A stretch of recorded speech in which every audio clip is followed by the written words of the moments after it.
اللہ الرحمن الرحیم السلام علیکم ورحمۃ اللہ وبرکاتہ۔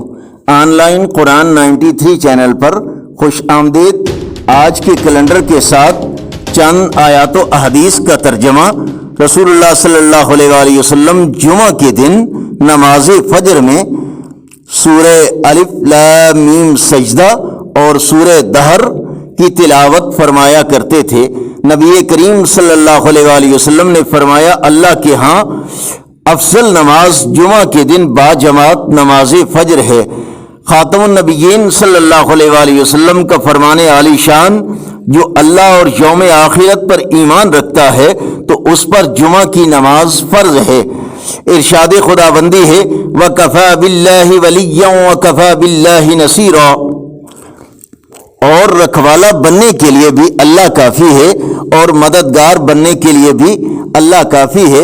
رسول اللہ صلی اللہ علیہ وآلہ وسلم نے ارشاد فرمایا، اپنے مال میں سے جو تم اپنے آپ کو کھلاؤ وہ صدقہ ہے، اور جو تم اپنے بچوں کو کھلاؤ وہ صدقہ ہے، اور جو تم اپنی بیوی کو کھلاؤ وہ بھی صدقہ ہے، اور جو تم اپنے خادم یعنی ماتحت و ملازم وغیرہ کو کھلاؤ وہ بھی صدقہ ہے۔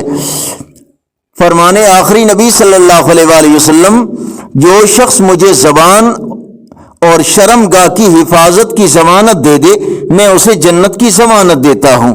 حضرت ابو ہریرہ رضی اللہ تعالیٰ عنہ حضور صلی اللہ علیہ وآلہ وسلم کا ارشاد نقل فرماتے ہیں کہ جو شخص جمعہ کے دن نماز عصر کے بعد اپنی جگہ سے اٹھنے سے پہلے یہ 80 مرتبہ یہ درود پڑھے، اللہم صلی علی محمد النبی الامی وعلی آلہ وسلم تسلیما، تو رب العالمین اس کے 80 سال کے گناہ معاف فرمائیں گے۔ 80 سال کی عبادت کا ثواب اس کے نامہ اعمال میں لکھا جائے گا۔